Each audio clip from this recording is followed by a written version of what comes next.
Oi, gente, bom dia. Meu nome é Daiane e a minha equipe vai falar sobre os efeitos das cargas de impacto em estruturas. Eu vou iniciar com um breve conceito, tá? O carregamento de impacto é um carregamento dinâmico, em que a taxa de carregamento é quase instantânea, e as forças de amortecimento não conseguem dissipar quantidade significativa de energia. A resposta estrutural depende não somente da energia de impacto, mas também da rigidez da estrutura, da rigidez do contato e das propriedades mecânicas dos materiais. Quando um carregamento é aplicado com uma taxa de aplicação consideravelmente pequena, este é considerado um carregamento estático. Ele vai se diferir do dinâmico em dois pontos. O primeiro é a força e a resposta variam com o tempo, e em segundo, em um sistema, para manter o equilíbrio, ele vai alterar sua posição cinemática, produzindo forças de inércia. Os efeitos de carregamento de impacto em elementos estruturais podem ser avaliados a partir do princípio do trabalho e energia. Aqui no slide tem um exemplo, uma viga biapoiada sujeita ao impacto de um bloco. Como o bloco parte do repouso, inicialmente tanto a energia cinética como a energia de deformação são nulas. No momento em que o bloco é liberado em queda livre, a sua energia potencial gravitacional é transformada em energia cinética. Quando a viga atinge sua deflexão máxima, a energia cinética é transformada em energia de deformação. Olá, eu vou falar agora sobre os principais acidentes. Por algumas vezes, algumas cargas impactam as estruturas, né? Eu decidi pegar um exemplo, que são com pontes, né? Eu decidi trabalhar com a parte do Pará, que lá tem pontes e tem as bacias hidrográficas que passam embarcações, né? E por algumas vezes essas embarcações afetam essas pontes. Pronto. Os acidentes estruturais em pontes rodoviárias ocasionam grandes transtornos para os usuários. Por que isso acontece?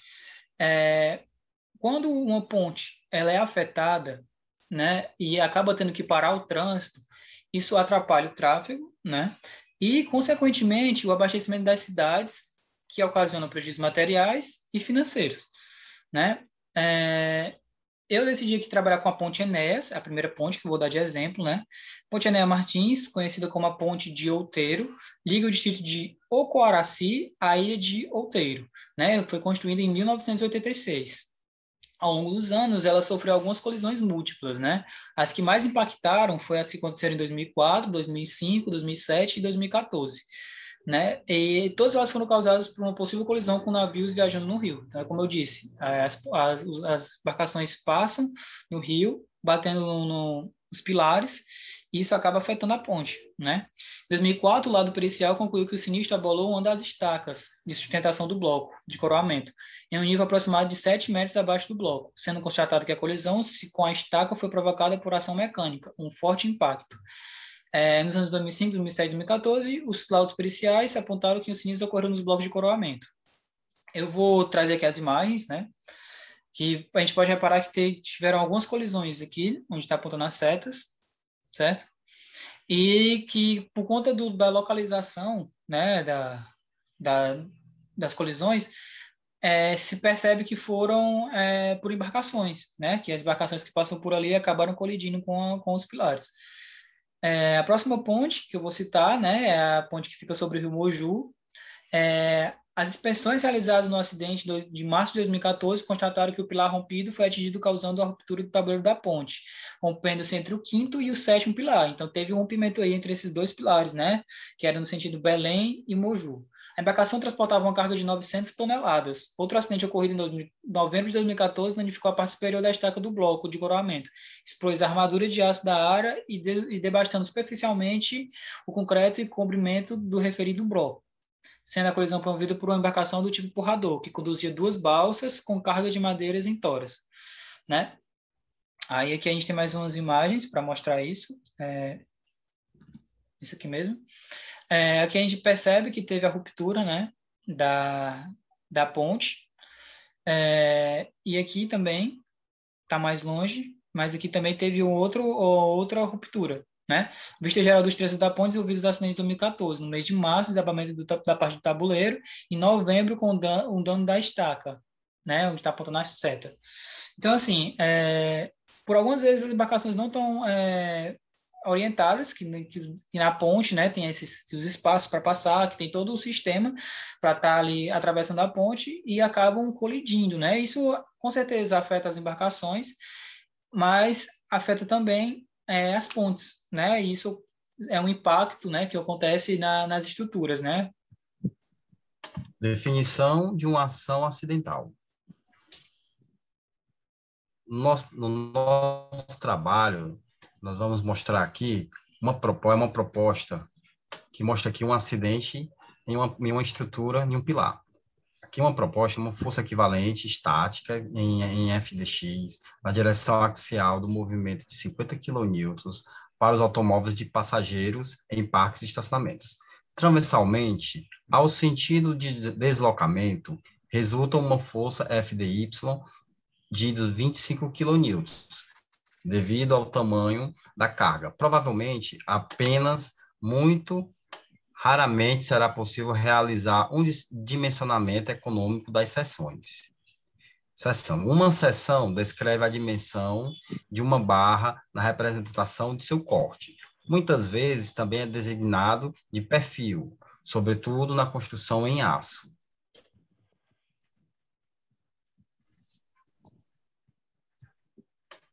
Com a escolha da seção, são definidos todas as propriedades que são necessárias para o cálculo estático: área, momento de inércia, módulo de seção. Com isso, é feita uma distinção entre diferentes tipos de seções. No RFEM e no RSTAB, tem de ser atribuída uma seção a cada barra. Está disponível uma grande variedade de seções numa biblioteca, de onde pode ser selecionadas.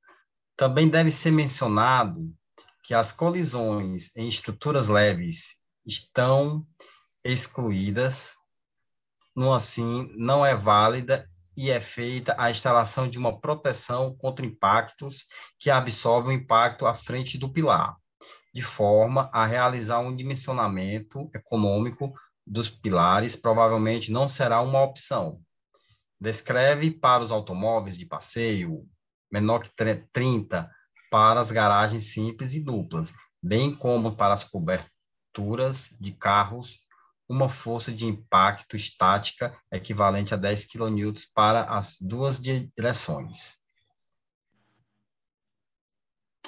Aí a fórmula de como a gente chega, com a velocidade do impacto em V, de derivada é assumida como 5 km por hora, para garagens de estacionamento, que é correspondente a 1,39 metros por segundo. Isto resulta uma carga equivalente de o valor do peso do carro, com o valor, dá em torno de 14,5 kN.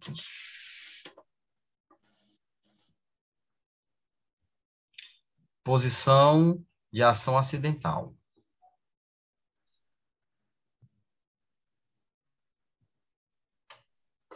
Falar aqui um pouco. É permitido aplicar a força de impacto dos veículos de passageiro a uma altura de 50 centímetros acima da borda superior da estrada. São especificados 37,5 centímetros para os automóveis de passeio, com uma massa de veículos máxima de 2.500 quilos. Uma vez que a altura dos para-choques de um automóvel de passageiro não é produzida nas maiorias dos países, e o engenheiro tem que decidir qual é a altura será aplicada, a carga equivalente. Recomenda-se uma altura de 50 centímetros para os automóveis de passageiros. Bom dia, me chamo Yuri e vamos aqui falar agora do serviço de prevenção em relação aos efeitos das cargas de impacto nas estruturas. Bom, vamos lá. Para garantir a eficiência nos trabalhos realizados, é necessário identificar previamente os riscos presentes em cada ocupação. Uma boa gestão de risco evita falhas que resultariam em acidentes que afetam diretamente o sistema como um todo, seja com perdas financeiras, recursos humanos ou máquinas. Logo, o seguinte, para a gente garantir a eficiência e a segurança nos trabalhos, a gente deve previamente identificar os riscos que estão presentes naquele trabalho, para a gente fazer um bom gerenciamento deles, para assim a gente poder evitar as falhas que podem resultar em acidentes mais graves que podem acarretar diretamente no sistema como um todo, tanto na parte financeira como na parte dos recursos humanos e nas máquinas. As técnicas de análise de risco se dividem em qualitativas e quantitativas, as quais podem se subdividir em probabilísticas e determinísticas. Bom, de acordo com Barros, a melhor segurança e saúde do trabalho na indústria da construção civil, técnica a ser utilizada, varia conforme cada situação, e ambas analisam as chances de ocorrências e consequências existentes. Bom, no caso, a melhor técnica a ser utilizada em relação à segurança e saúde no trabalho, na construção civil, depende de cada situação. No caso, cada caso é um caso, como por exemplo, no caso de colisões em estruturas leves, os feixes devem ser verificados em caso de impacto. Esse é um caso. Portanto, é necessário verificar se a base do pilar e a ligação do pilar, a madre acima, estão suficientemente dimensionadas. Nesse exemplo, vamos analisar a parte da estrutura do pilar, se ele está dimensionada da forma correta suficientemente na parte da sua base e na parte da sua ligação acima. E assim a gente irá determinar se o tipo de estrutura da carga de impacto que vai sofrer deve ser transferida para a fundação ou não. Ou seja, nesse caso é analisado várias situações. Assim como cada caso e cada situação é necessário identificar a melhor técnica a ser utilizada para assim fazer a diminuição e trazer a segurança no trabalho. Bom, segundo Castro, as análises desenvolvidas no setor da construção civil brasileira fazem maior uso de ferramentas de análise qualitativa de riscos, que são aquelas que se dão a partir da avaliação e combinação da sua probabilidade de ocorrência com a de consequências, tendo como exemplo lista de verificação, checklist, análise preliminar de riscos, estudo de operabilidade, análise de modos de falha e efeitos, análise histórica de eventos, análise de árvore de falhas e entre outras. Bom, todos esses tipos de análise, todos esses métodos contribuem para uma boa análise, para a gente partir na parte de análise qualitativa de risco, para que a gente possa ter um bom gerenciamento deles, para assim a gente evitar acidentes mais graves e trazer a melhor técnica para ser utilizada em cada caso e a melhor segurança e saúde no trabalho na construção civil.